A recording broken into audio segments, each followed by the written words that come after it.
So let's start at the start. Did you have any musical training when you were growing up? None at all. I went to Grenoside Primary School, and they did a test where Mrs. Higgins played a load of notes on a cassette recorder, and she says, "Is that note higher or lower than last note?" So we did this, and whoever got most marks, there were 3 slots available for 30 kids to learn guitar or recorder you could choose. And I didn't get to be one at 3, so I never got no lessons. They used to do the free lessons for 3 kids out of 30. I never got no lessons, and therefore had absolutely zero musical capacity, really. Yeah, proper Luddite, aren't I? Sorry, I never had a single music lesson in my life, and I still can't really play very well. Well, listen, we are blowing smoke up your arse. That's what I always loved about you lot and Cabs and them kind of bands, is you didn't need to be musical. That weren't the point of it. And I think some of that comes from punk, right? A little bit even before you guys. Like, I think that I like that. I like that you don't have to be a musician to be a musician, kind of thing. I think that's, and well, that's what I keep telling myself anyway. I was talking to I was listening to the radio series, The Mighty Boosh, the original series. Yeah, okay. And there was a line that made me laugh yesterday. I thought it was quite appropriate for me. He was arguing with Howard Moon and saying, "Look, we've got to put this gig on. Don't you understand, Howard? It's nothing to do with whether you can play music or not. It's what you look like." And that's kind of not what we thought, but we were approaching it from a kind of have a go perspective, and I think that's quite. Yeah, I think that's great. I think like I always liked the idea of being in a band, despite having no discernible talent for doing so. You know what I mean? Rubbish. Yeah, it's weird though. When I was a kid, all my mum's family, my mum and dad both used to work shifts.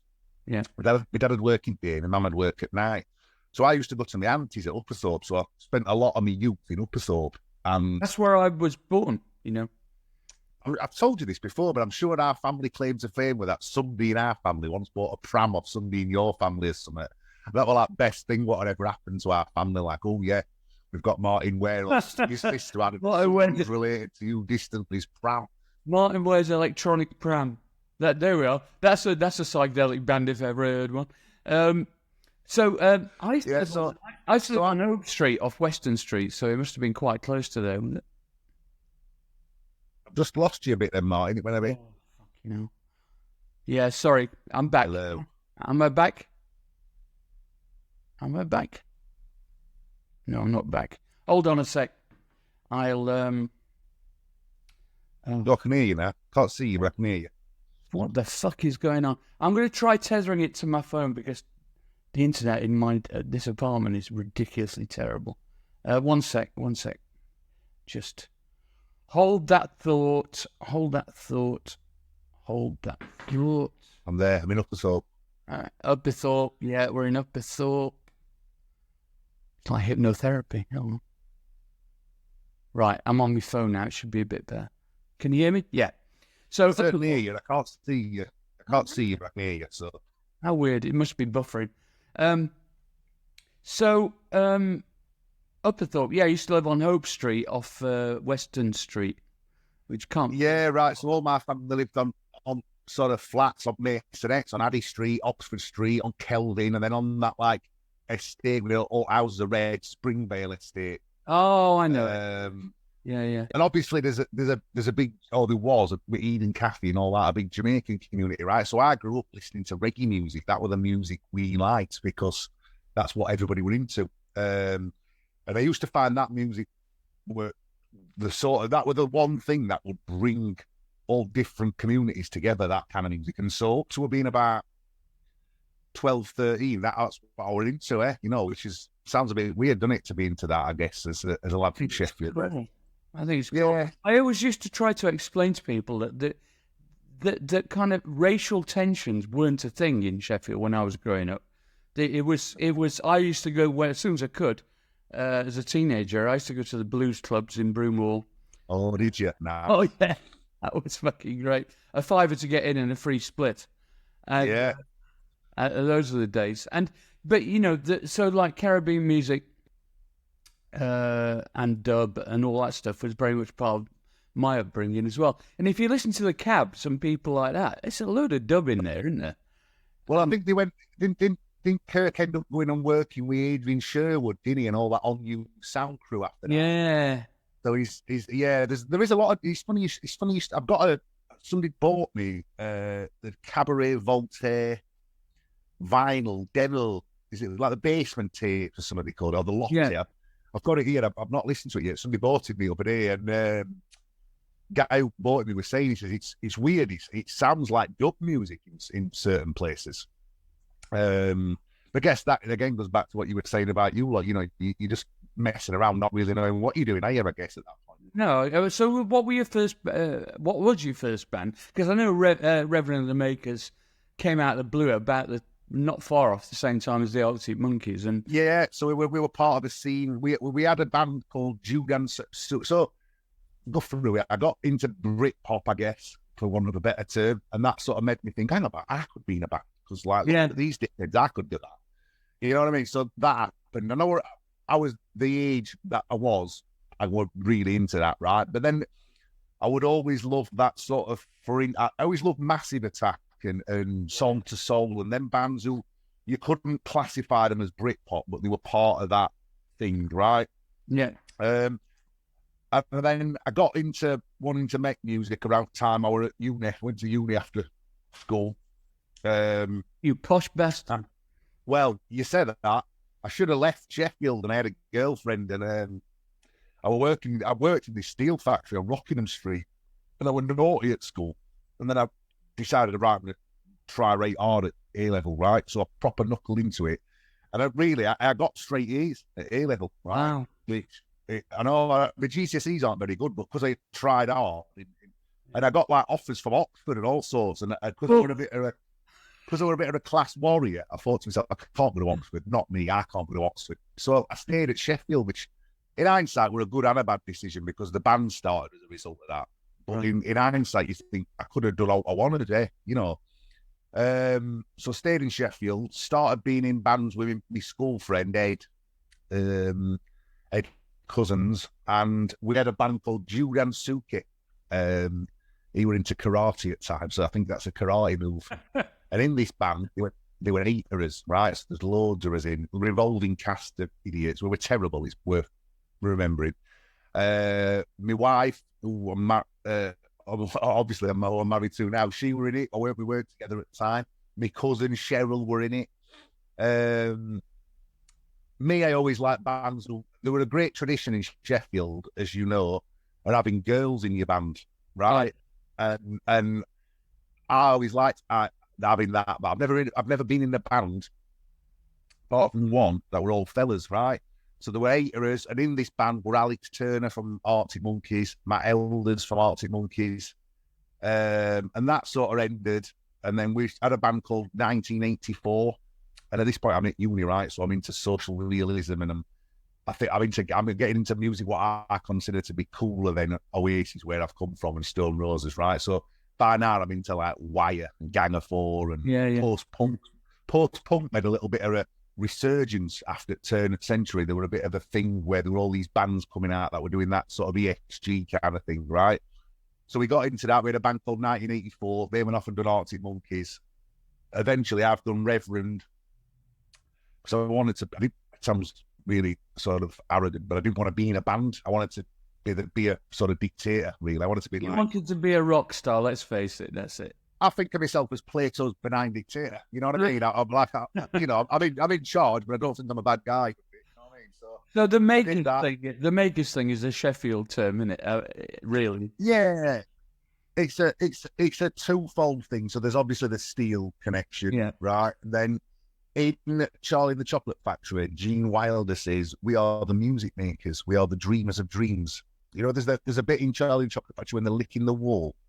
Yeah. It's got like a sort of strawberry wall, and they're all licking it. And me and old drummer were like, absolutely out of his mind once in his flat on Brockerbank. And we're like, yeah, that's it, because like the Makers and Steel, and then I don't know. I guess somewhere at the back of my mind, I wanted a band name that sounded like Sly and the Family Stone, Bob and the Wailers, right? Because then they're two of my favourite bands, right? Bob Marley and the Wailers, Sly and the Family Stone, and I always liked that kind of, something and the somethings. I think that's a great device in band names. So the Reverend is a Andy Nicholson, the old bass player from the Monkees, he used to say, "You're always banging on you, John." He said, "You're full of it." He says, "You're like the preacher man. You're like a reverend. You're like a reverend." And it just stuck, right? He just started calling it me, and then a few people started calling me. I thought, well, I might as well lean into it rather than try and, like people, love that. That one at school when you call someone a nickname and they don't like it, and they used to call me Dopey, right? Who's Dopey that? You know what I mean? And then even teachers used to call me Dopey. I went to Notre Dame, and teachers called it me, which is wicked when you look back, innit? And I used to run away from that one. I'd sue them. Do you know what I mean? Yeah, he did. Genuinely, I loved going to school. I did. But it did upset me for a bit, because it's not a very, complimentary nickname, is it, Dopey? But did it spur you on to do what you did? That's what you got to think about. It's interesting. A little bit, yeah. You've been wrong. I thought, during sort of GCSE years, they were probably right. And then I had a sort of it's going to sound super cheesy, this, but I had a bit of an epiphany. There was a teacher called Mr. O'Connor, and he once got hold of me, physically got hold of me, and he says, "Listen," he went, "you're a good lad, he says, but you don't pay attention," he said, "and you're naughty." And he says, if you applied yourself, you could do what you want to do. I can see it in you. And I did, and he were right. And he, you look back at life-changing moments, that were one of them, right? Wow. And I think that's probably when I stopped being Dopey and become John, Wised up a bit, yeah. A little bit, yeah. And thought, you know what, you've got one chance to do this, haven't you? If you have a go at it, you can do it. So I took history, and truth be said, I wanted to be just like him. And that's why I did history. I did history for my degree, because he was a bit, no, I don't want to say ego, that's the wrong word, but certainly a role model and somebody who I looked up to. And then obviously, later on become the Reverend. So I'm doing history and politics at Sheffield, which probably accounts for why I'm banging on at people and telling everybody how it is, because this is the time of the Iraq War we're talking about. This is 2003, right? I mean, my last year at uni, the band's just getting going.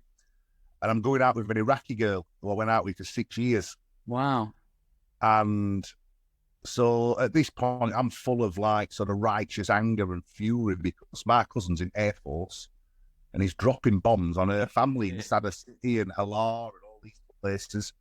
And so when they calling me the Reverend, I were banging on at people. I were a little bit older than some other people in the music scene. Monkees are a few years younger than me. Right. I'm 20 by this point. They're probably 17. You know what I mean? And I'm thinking to myself, all right, so when he's calling me the Reverend, I were literally banging on at people, I guess. Well, there are people like you in the world. That's all I can say. I'm the same. I get told off by people who listen to the podcast, say, "Look, we know you're a lefty. Can you just let it go?" And I'm going, well, no, because your political persuasion, we are all embedded into politics, whether we like it or not. You can choose to ignore it, but your decisions on a daily basis change everybody else's life around you, particularly in the elections, of course. I don't understand how you could tell a man who's wrote, we don't need that fascist groove thing to not be political. It's this is a genuine point, right? You would think, did you not listen to the music? What did you think the music was about? You know what I mean? I don't understand that. To me, your politics are an intrinsic part of who you are as an artist and as a human, right? And exactly. Same with me. And no, likewise. When you grow up where we grew up, it's part of who we are, isn't it? It's the Socialist Republic of South Yorkshire. Exactly. I'm incredibly proud of it personally. And it really, really upset me when we came to Brexit, and I think Sheffield narrowly voted to leave, if I remember rightly. And I just thought it was like somebody you've looked up to all your life, Sheffield. I went, what are you fucking thinking, man? Has the penetration of and that's a good word actually. Penetration of all this propaganda reached my beloved hometown.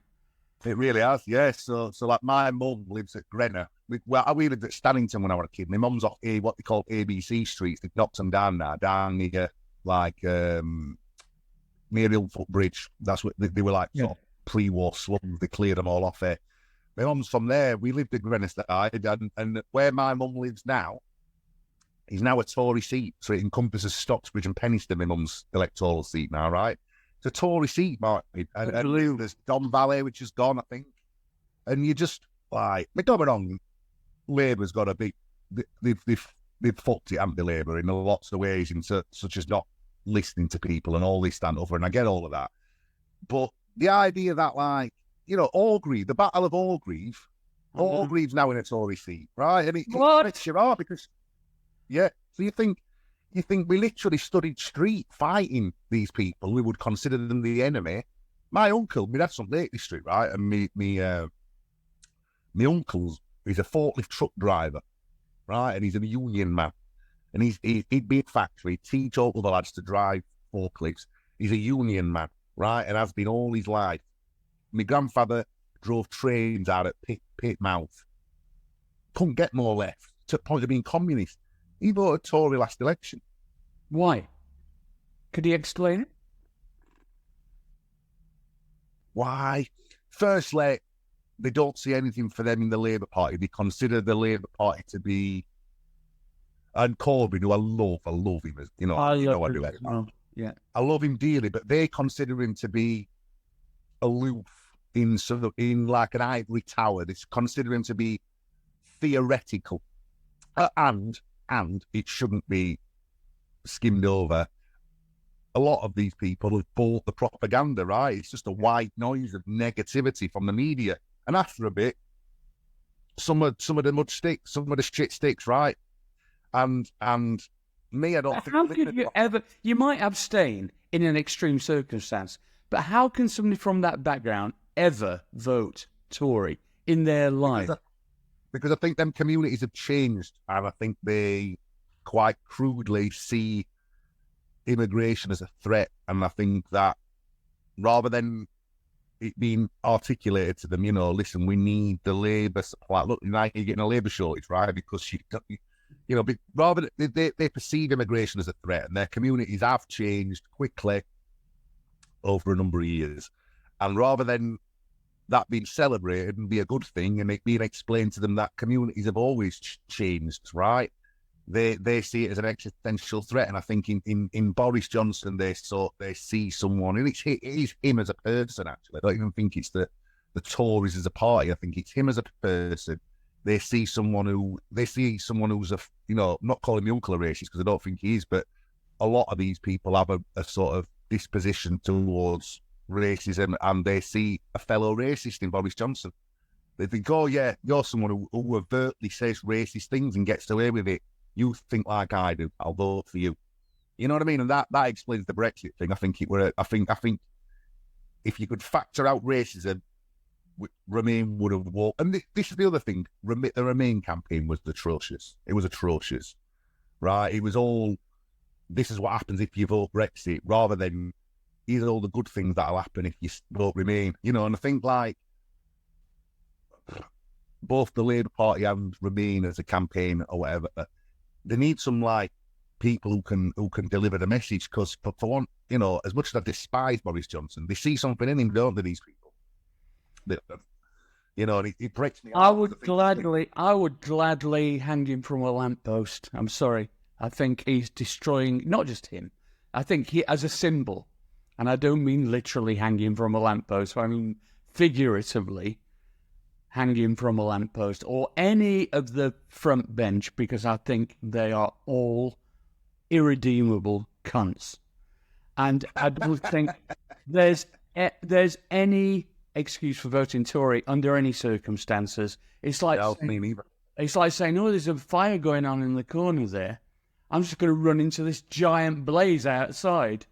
You know, it just makes no sense to me at all. Anyway, listen. I think it's I think until all the people have all the facts all the time, and you break up the media monopolies that are on the side of the political right all the time, you might as well not bother with having a democracy because a lot of people, they haven't got the intelligence to know the difference between propaganda and reality.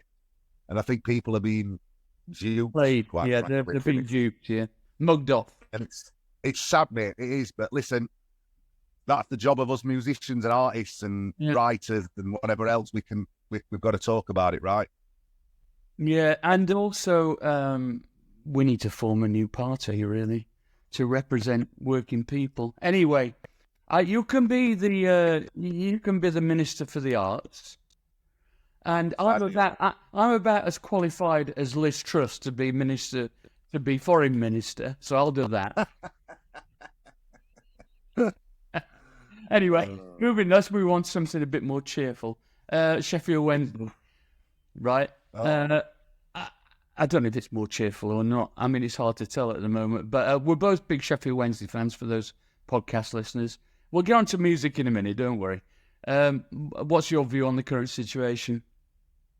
Current situation is I don't like the chairman. I never have, really. I think he's the son of a rich businessman rather than the son of a successful businessman rather than being a successful businessman. I think that there is a weird deference amongst the fan base towards money, towards society in general, towards money.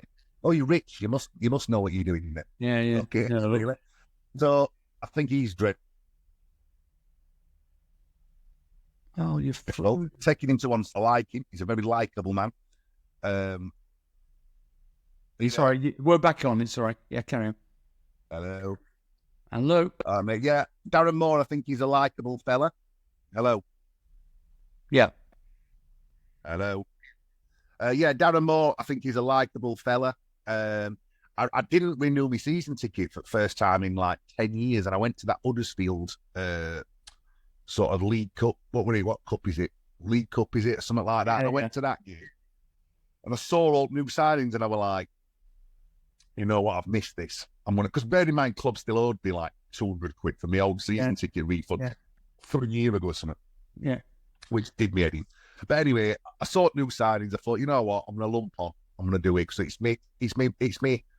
And you'll know this. It's the familial, historic passing on of the baton thing where all my mum's family were Wednesdayites, all my family on that side. Me and my brother have always gone. I take my eldest lad, Lenny, now. And I'm thinking, forget the football. This thing's important because what have we got? You know, you're talking about the Socialist Republic of South Yorkshire. We've got them traditions, right? Our beliefs.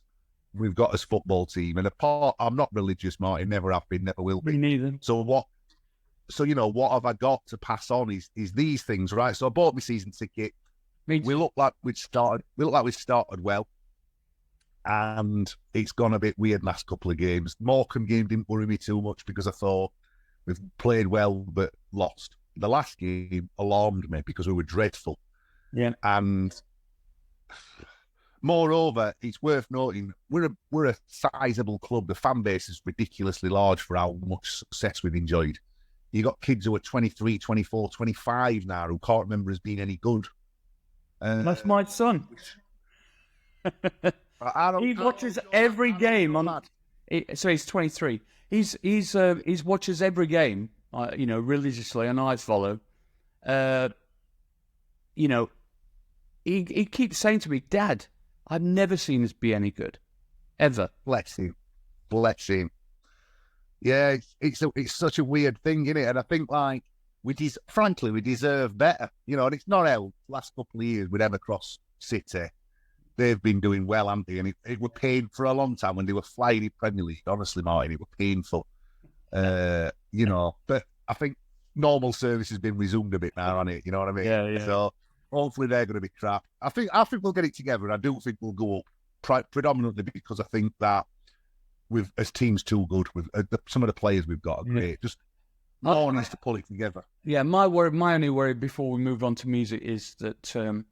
I'm not sure. I think Darren Moore appeared to want to be everybody's mate, and I'm a bit suspicious. It's a bit like the Ole Gunnar Solskjaer theory. It doesn't stop you being a good manager, but I fear that in today's environment, players can play on that shit a bit, And I think, can he give them a kick up the arse is the question I would ask. Yeah. And if so, will he work? I heard him on radio, but every sort of talking in cliches a bit. What worries me on a specific level is that as good as Barry Bannon is, and he's obviously our best player, everything goes through him. You feel like Steven Gerrard when he came to end at Liverpool. Yeah. They became predictable because everything's going through one guy. And I sometimes think, do we need other options in a creative sense? Definitely. Yeah. Anyway, moving on to music.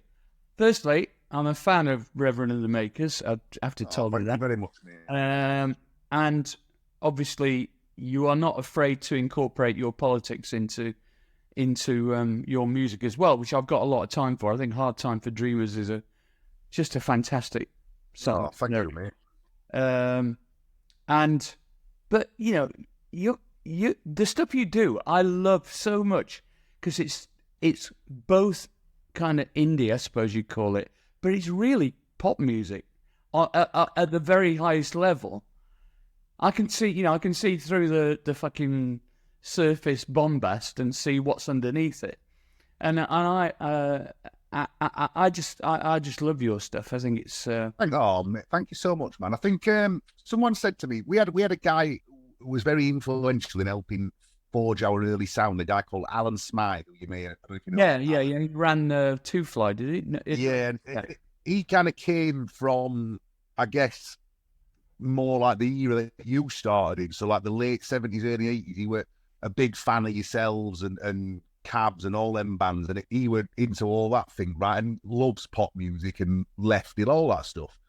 And he helped me form the Reverend's early sound in the Two Fly studio, right? And someone once said, there's only one time that anyone has ever got this right, is there's the lyrical thing that I do, which is like Alex to a degree, like Jarvis to a degree, like Hawley to a degree. But then the music has got like a synthesizer pop electro thing, which is more in keeping with your bands and that other Sheffield tradition. To me, we a bit of a fusion of them two traditions, right? And everybody always missed it because they see the sort of bit of an attitude, the electronic thing, and they think of Manchester. And it's not that. It's a Sheffield thing. So like our first album particularly, there's loads of synths, way more synths than there are guitars. Right. And I think people miss that. Maybe it's because of my attitude a bit, because I'm sort of quite in your face or whatever it is, and I'm not sort of... You're a big figure, that's why I'd say. Yeah. I'm maybe not singing in the way that sort of Glenn or Philip or Jarvis or Alex does. But they miss the fact that there's the older Sheffield tradition. And I have to remind people, I say, look, electronic music in Britain started here. I live really near Salter Lane, right? Yeah. Where I believe a lot of it kind of... Our first gig was Salter Lane Art College, yeah. Right, so I know there's that connection and all that, and it does bug me sometimes when people go, oh yeah, Manchester, and they'll talk about Happy Mondays, and yeah, I like that music. I'm not going to pretend I don't. I do like, I think, retrospectively looking back, the Mondays actually were a lot more futuristic sounding than the Stone Roses, who were a retro thing, right?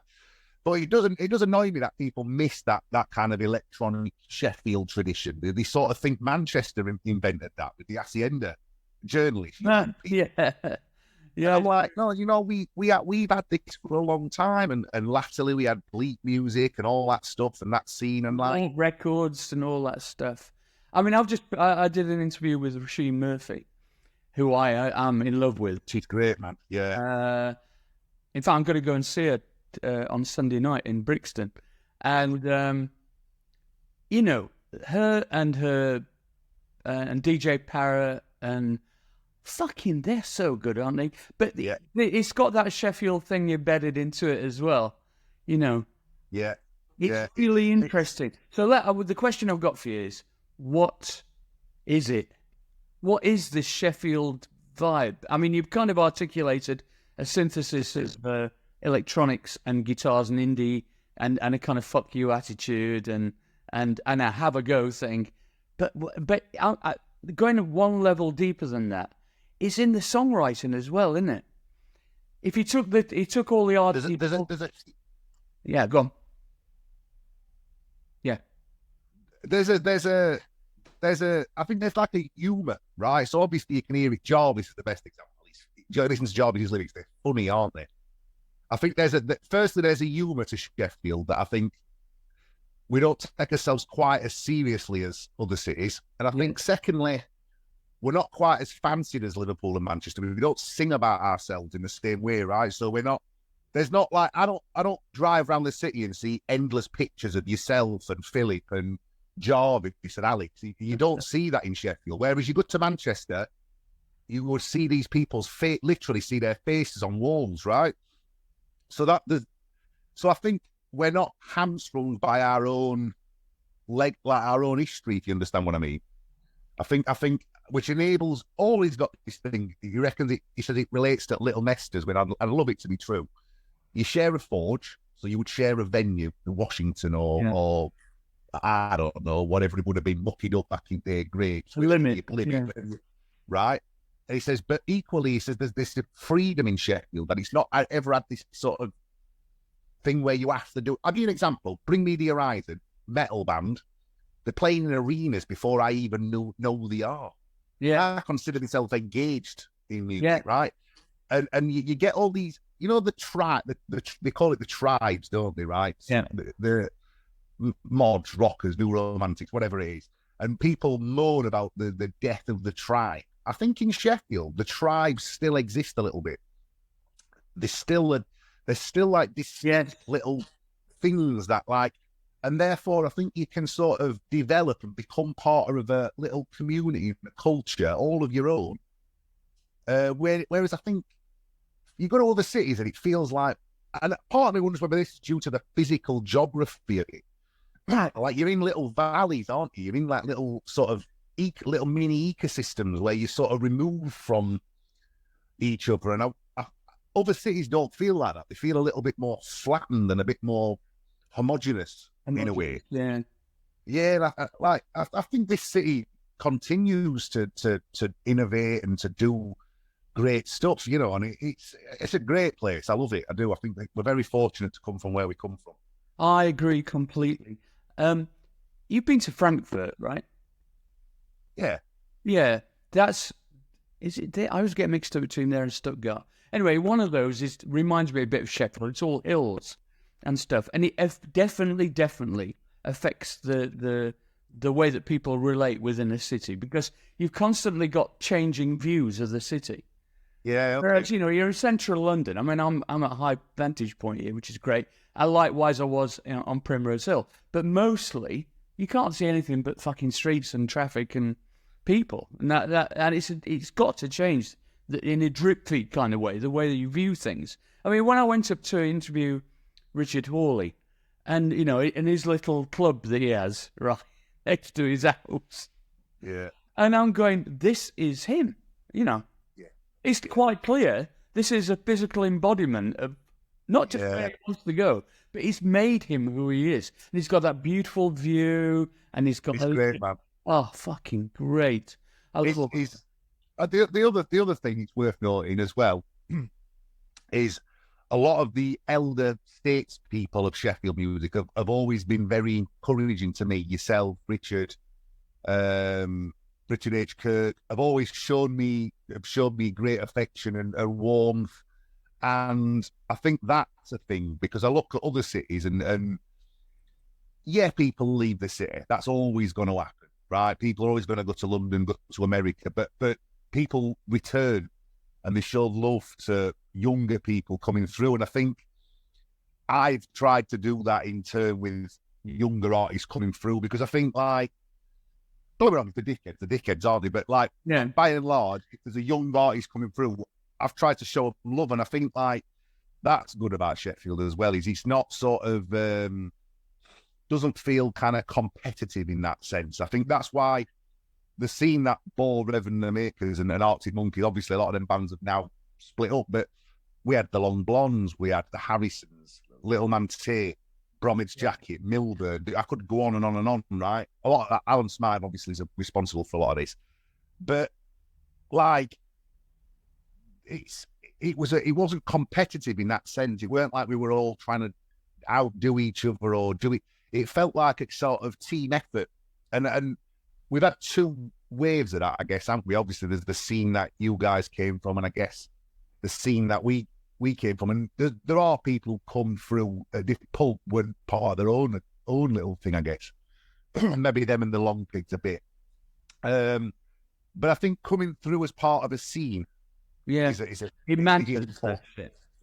Yeah, because it's not a bedroom thing, is it? You know, it's like you are on a daily basis interacting with other people, and that shapes who you are. I think, that's important. And you get like a sort of how can I put it, like a positive competition. Whereas I would hear a song by Long Blondes, say Giddy Stratospheres by Long Blondes. I remember hearing that song and thinking, fucking hell, I need to up my game. That's terrific. Like, that's fucking... And then I would hear Mardy Bum by Arctic Monkeys, or I'd hear like, you know, Wally Bridge by Bromwich Jackie, and I'm thinking, bloody hell, that when he does that in that middle eight's great. We should, you know, and you're trying to like, not in a dickhead way, but you're trying to like be as good as you possibly can. And I think that's great, you know, and I hope that'll happen again in Sheffield. I believe it will, because I think every so often London remembers that we exist, right? Yeah. Well, I'm always evangelising about my hometown, and I'm on the Ivors Academy board, and I think that a lot of people in London really think Sheffield's cool. That's the impression I get. And one thing I need to mention to you before I forget is, if I ever do another BEF album, I want you to be on it. I'd be honoured, mate. And so just have a thought, because I'll bump into you inevitably in the coming months, because I am kind of thinking about it. If there was a cover version that you'd like to do, oh wow, we could do it in an electronic. I could do anything in electronic fashion. It didn't have to be. It could be, you know, fucking Some Velvet Morning. I don't care. You know, it could be anything. Yeah, okay. Let me give it. Have a think about it. You know, it needs to be something that sounds, I guess, like that sounds really wrong in a. Yeah, something that's unexpected. That's another Sheffield thing, right? That contrarianism in a positive way. I think it's part of it. Yeah. Well, listen. I mean, I had.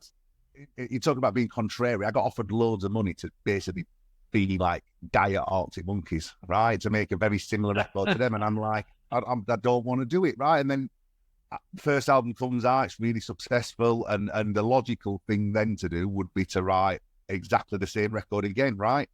And I went and did like a sort of strung out, acoustic-y, political thing. And I was listening to it this morning, yeah. Pissed everyone off, right? And I think that's what I've always loved. I think that's why you end up having a career rather than being sort of exactly. Listen, how many?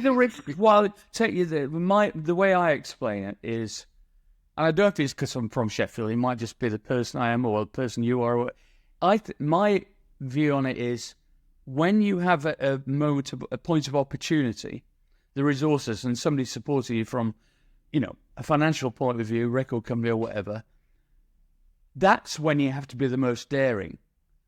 It's not the point where, oh, somebody's bought me, and so therefore I am duty bound to make them as much money as possible. Mm-hmm. It's the opposite for me. I go, if you believe in me as an artist, trust me. It's funny. It's really funny you should say that. I've just signed a new record deal. The record label bought me out my old contracts, right? Right. And they're going to put, you know, financially, they've got a bit of muscle. They're going to put some money into it. And me, I'm thinking, right, so you probably going to want me to make heavyweight champion of the world again. Yeah. Never tried to do, right? This is the most different thing I've ever done. It couldn't be further away from that, right? And maybe they're going to be horrified that I've made another like left turn and done something. But you're right. This is what makes you an artist. And I looked at, there are bands. Let's have it right. There are bands who are probably were at the time way bigger than Reverend and the Makers. Perhaps they were way bigger than Evan 17, but they have no career. And I think the reason they have no career is there's no artistry to it. They're not trying to. Yeah. They're not trying to sort of be an artist and make money on this as well. If you can make money as well, sound But I think, like, I'm 15, 16 years in now. I mean, Martin, how long have you been going? 40 years.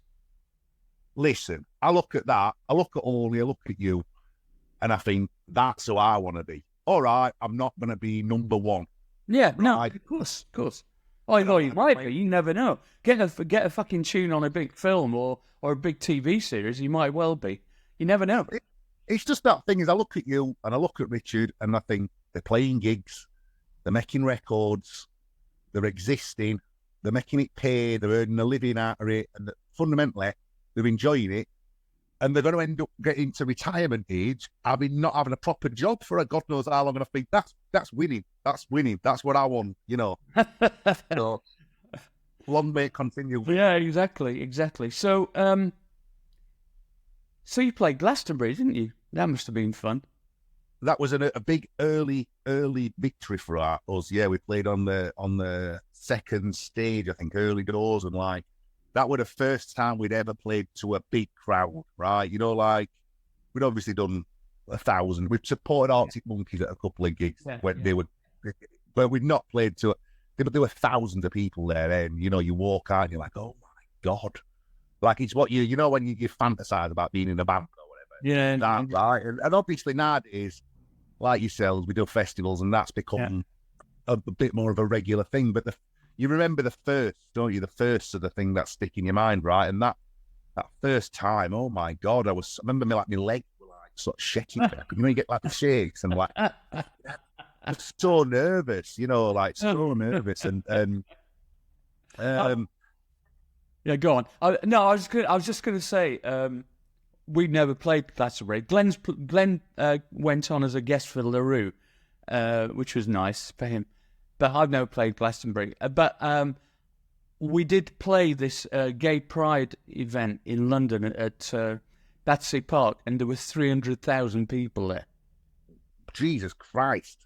And it was like the whole of Battersea Park, like a football crowd, like the Cop, right? As it was. Oh my God. As far as the eye could see, about 200 yards wide. It was like, fucking hell.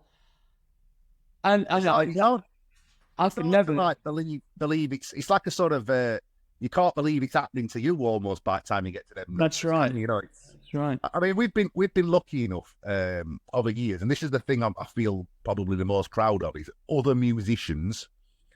I've obviously just said about yourself and Richard, but people further afield, the Red Hot Chili Peppers, Noel Gallagher, various other people, Oasis, obviously, like Ian Brown, have asked us to support them at big shows, right?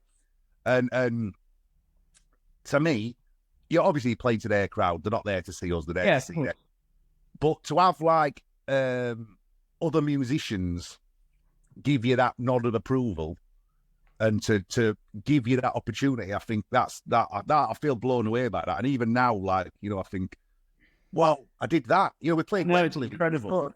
We spotted Oasis at Wembley, right? And we spotted Chili Peppers at Nebworth. Oh, wow. I love Chili Peppers. Which is, you know, like, I mean, even to come to know people like yourself and Flea, you know, everyone else, like, people are legends in the game, right? And to know them in first place is mad, but then for him to say, I like your group, listen, that, to me, you can give me £2 million tomorrow. That is worth way more to me, and always will be, because it's, you know, when you're at school and like big kids, you're in year 11 will say to you, you're all right, you kid. Oh, you feel amazing, don't you? You remind me of Glenn's dad. Oh, he's like, when he goes, oh, fantastic. Oh, Martin, that gig, you're fantastic. You know, he's like, he's 90 and he's full of enthusiasm. He comes to all our gigs. Fucking hell. Anyway, I know, it's brilliant. Right, couple of things, because we're Tempest Fugit. I love your house gigs idea. I think it's inspired. Was that your original idea, or did he copy someone? So when we were first starting, the Libertines, who I went on to kind of become quite good friends with, they were doing these things where they'd play gigs on the tube and in people's flat, and Carl subsequently said to me, he says, we didn't he says, you know, we did it 2 or 3 times. He said, but his mates work for Enemy. So they'd make it into a thing. And then I thought, that's cool, you know. And then Glenn Tilbrook, is it, from Squeeze? Yeah. I used to work at Boardwalk on Bar before I started, and we'd see all these amazing bands, you know, Cooper Clark we saw, and The Fall, and all these. And Glenn Tilbrook played, and he went outside with his guitar after the gig, and all the fans followed him outside, and I thought, that's great. So I don't want to lay claim to some sort of great feat of originality, but I always thought having that sort of physical proximity to your fans, it's a special thing. And so after our gigs, I go outside with my guitar, take the fans out. It cost me thousands of pounds in lost merchandise sales, right? And then I'd go around people's houses doing my gigs, and it's, I would like to think it's part of the reason that the band's been able to have a career when other people from our little kind of turn of the century indie scene have gone, is because when you do, I hope to think anyway, when you do things like that, it stays in people's hearts, doesn't it? Yes, of course it is. It's the generosity of spirit which creates that emotional glue with your fans. And I bet, I mean, you know, to be honest, I need to come and see one of your gigs because I've never been to one. So I won't mind betting that you have a good banter with the crowd and stuff. And we try to do the same thing, you know.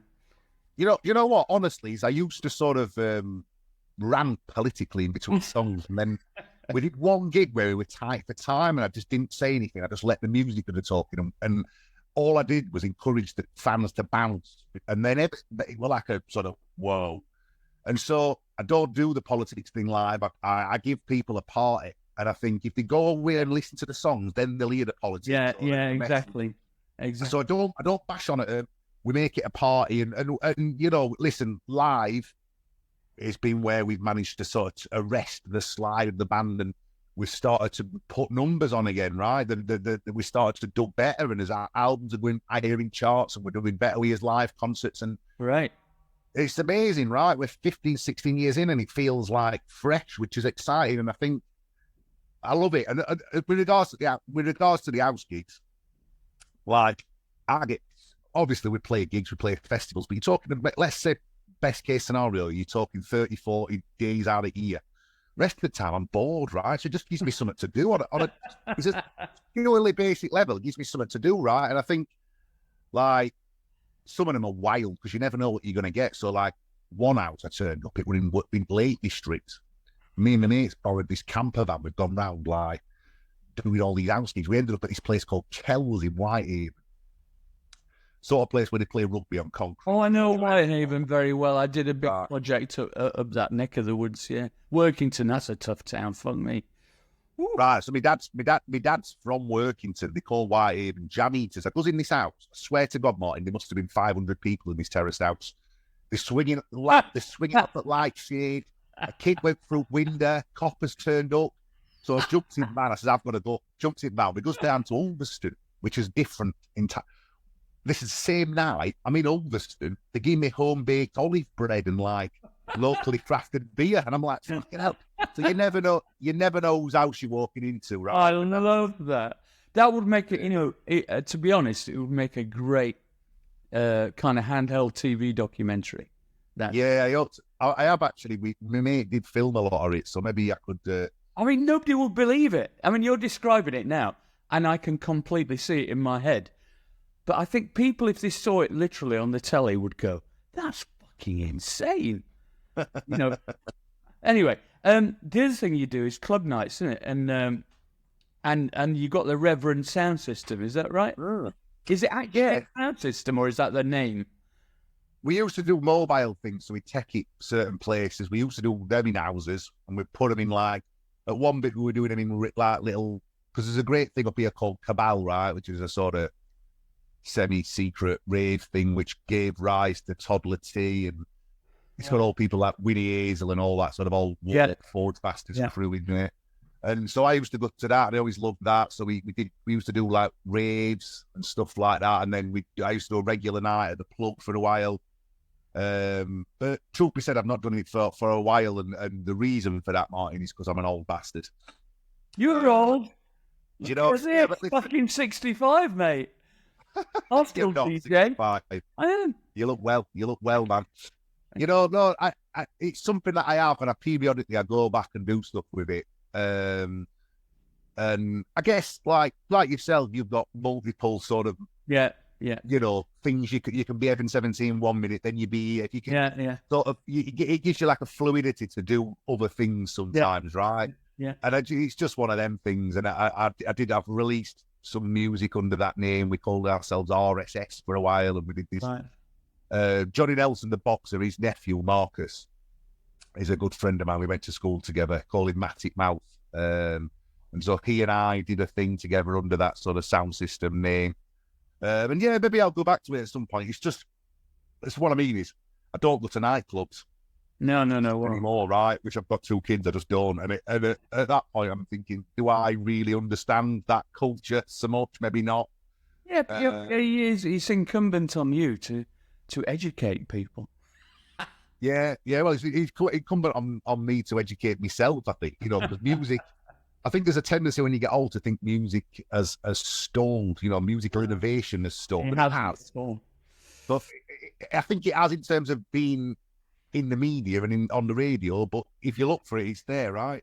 Yeah. Well, I teach a master's course in commercial music, songwriting, and production, and I can honestly say that there's just as much talent out there. But there are a lot of that kind of age group are. They're not being fed the right information. Yeah. You know what I mean? They rely on this knowledge that they can research anything they want through Spotify, but they're not really doing it unless they're put in that position. Because you've got, the Library at Alexandria equivalent of music on your laptop or your phone at all points. So it's actually, I want to just go and listen to this then. Hardcore. Yeah. So that's interesting as well. Right, we're getting close to the end, unfortunately, because we could talk for hours, I'm sure. Right, so I do this thing where, it's like a smash hits, what your favourite things thing. And I've asked everyone, I'll probably make a book out of it eventually. And anyway, what's your favourite film? My favourite film is either Kes or Rocky 2, and I wouldn't like to pick between them. Okay. Favourite TV show, past, present, box set, anything you want? The Sopranos, which I think is a meditation on family. I think people think it's a mob thing, right? And it is a mob thing, but it's about family. And I've been rewatching it recently. It's between that and The Wire, but I'm going to go Sopranos. Right. With a very notable mention for Our Friends in the North, which I think is the best British TV show ever made. Isn't it? Okay. Book.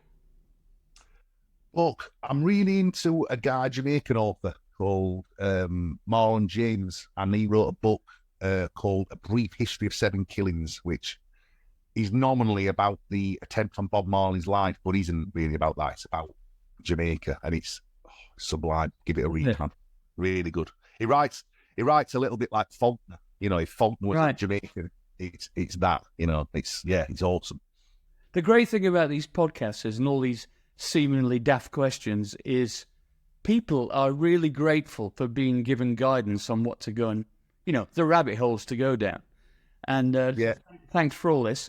Which is your favourite other artist or composer?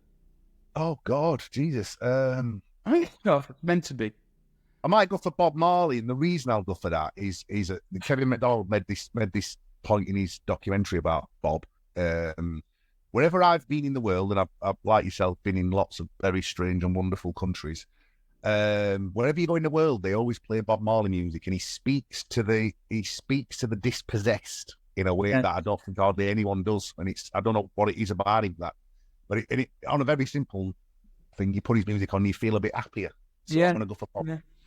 I mean, I think the same about the genre of hip hop. I've been all over the place. You introduced me to Ruth Daniel in Place of War and all that stuff. Thanks to you. Plug for In Place of War there. And, what I've realised going to all these different disadvantaged places is that the lingua franca of the kind of human family expression is hip hop, really. Because I think going back to that thing, what you were saying about where we started this conversation about musicians or musicians, anyone can rap. My little lad raps now. He's 6, right? Like middle class kid from Sheffield, but I'll catch him rapping, and it's a quick way of expression that I think, and I think that's wonderful. I do. I think it's great, and a long way to continue. Yeah, exactly. I mean, actually, I have to add to that. It doesn't really matter if you listen to this and you go, hip hop. I don't really like hip hop. It's about the mode of expression, right? Absolutely. Yeah. Really, if you think about the kind of stream of consciousness lyrics of a lot of great songwriters, you could easily put that into a rap framework, you know. I always think of Subterranean Homesick Blues by Bob Dylan, right? 1966-ish, is it that? It's a rap tune. It's a rap tune, really. Bob Dylan, even Paul Simon, people like that, you know? Yeah. Anyway. Yeah. Favorite... Now, this is an interesting one because, you know, they know you as in kind of indie rock with electronic flavour. But anyway, artist. Who are you... do you have any favourite electronic artists? Obviously, always loved the work of Martin Ware. We got Heaven 17. Check in the post. Yeah. Yeah, favourite electronic artist. I really love Robert Del Narge's Massive Attack stuff. I think some of the most intelligent music ever made. Actually, I think just wonderful. I've got a real kind of in later years a real thing for like early electronic pioneers because I'm from here and I've obviously grew up with all listening to all you lot. I love every country seems to have like an early electronic pioneer. So I love stuff like Chiranjit Singh's 10 Ragas to a Disco Beat or William Onyeabor. William Onyeabor. I was actually part of his documentary. No way. Yeah. I never got to meet him or anything after he died, you know, obviously. But like them photos of his studio with all the wires over it. Oh, it's fucking amazing, man. So yeah, I've been getting into a lot of that stuff recently, like finding out who were the first people to have synthesizers. Yeah. In these countries, right? And exactly. That's good. There's a documentary in that. That might be what I was thinking about, actually. I think you're the man to. I mean, maybe we could tap into that vast resource of fucking BBC expenses, like every fucking comedian tries to, right? Yeah. Oh yeah. Well, I've always liked going to Fiji, so we're going to go there. You know, maybe we could get a list of places we want to visit. I saw that great Synth Britannia thing, right? Where like all the bands, all of the bands, all of like Throbbing Gristle and Depeche Mode, weren't they? They were just like Sheffield, Cabs, Human League, Heaven 17, Sheffield, and that me, like not that it were all to do with me, but I felt so proud after watching that. I thought, whoa, these are my pals. These are people I know. This is amazing. There's a thing internationally, right? There's a thing internationally there where you know there must be a guy or a band or a girl or someone in every country who was someone have to be the first, right? It would be great. I'd watch it anyway. I think that's a really good idea for a TV program. Me and you going around the world having a laugh. Let's go. Should we do it? I'm going to find somebody at the BBC to pitch it to, or let's do it, man. Or Channel 4 or something. Why don't we drive? Why don't we drive it, Martin? I don't drive, so you'd be doing online driving. You'll get Matt Part, then I'll drive. Right. That'd be funny, wouldn't it? We were like airy bikers. Airy bike, yeah. Anyway. Okay, getting close to the end now. So, favorite visual artist or conceptual artist? Really like Mondrian. I just love that sort of, you know, that sort of. It's my missus, like she hates it. She considers it to be like really sort of masculine and like really? she likes things like William Morris. You know, like she's into sort of arts and crafts and all that. Yeah, arty art, right? And I just love fuckery stuff. I just love people who do things that are sort of make you go like that a bit. So yeah, anything in that world really. I love Mondrian, and if it were up to me, I'd have a lot more of that kind of vibe. notable shout for Laura's uncle, David Piddock, actually, who is a very successful artist, and he's given us one of his paintings. He does sort of weird abstract stuff. But listen, Sheffield's great for artists. There's a lot of great artists. We're in a sort of bit of a cultural boom at the minute in Sheffield. There's a real kind of great scene up here at the minute for art and stuff. But yeah, I'm gonna go for Mondrian. Great, perfect. Okay, favorite Wednesday game. I want to say the 2-1 against the Blades at Wembley '93, because obviously we smashed them, and they forevermore. That was the biggest game in Sheffield history, and we done them. So there's that. But the one that really sticks in my head is the one that they call the Waddle game. And I think it was 5-1 against West Ham. Were you there? Or he tore. Yeah, I was there. Yeah, he tore what they call him, a new arsehole, didn't he? David Burrows, weren't it? Yeah. That's it. Yeah, he was never the same person again. They didn't even take him off, I don't think, because he was like, as they say, he had twisted blood after that, didn't he? Yeah. There's a great story about Chris Waddle. After we finished playing, he started playing Sunday League in Sheffield, and he'd obviously all these young lads had played against him who couldn't believe they were playing against such a legend, right? And he'd turn them one way, turn them another way, put them on their arse twice, and then cross it in. Yeah. And then apparently Waddle used to come up to these lads after, and he'd whisper in their ear, "Don't worry, kid. Paolo Maldini fell for that as well." Which is just, listen, that's what I want my heroes to say, stuff like that. Brilliant, brilliant. And finally, what's your favourite synth? Oh, now then. Got to go for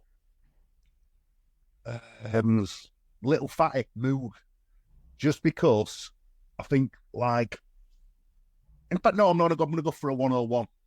Because, oh, really? Okay. Yeah, because I think the noise you hear on the start of Heavyweight Champion. Yeah. That's a 101, I believe, and it features heavily on sort of the first Rev album. But I mean, more of a question for my wife, really. She's more of a synth player than me. I've got a lot of love for a Farfisa as well. I like it.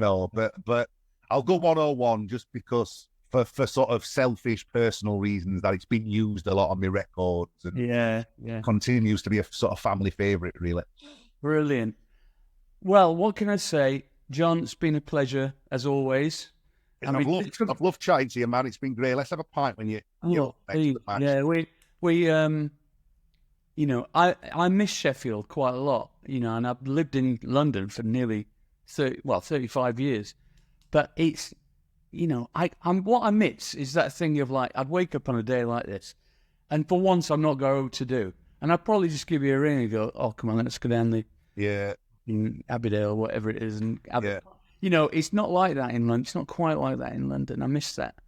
Well, listen, you're always welcome, mate. There's always a one field, pal. Well, let's. I'm hoping to get to a Wednesday game soon, but I'm performing every fucking weekend. Actually, I'm in Leeds tomorrow at Let's Rock, so I'm missing the home game tomorrow as well. Anyway, I've unfortunately, loads of rude people seem to be getting married on when there's Wednesday home game. I'm at 3 weddings. I'm missing Oxford match. I had to. Said to Laura, "Does your cousin know that Wednesday are playing?" It's all right. You're all right with your phone nowadays. You can listen to the commentary. See. Well, this is it. All right, man. Brilliant. Love you. God bless you. See you very much. All right, man. Bye. Bye.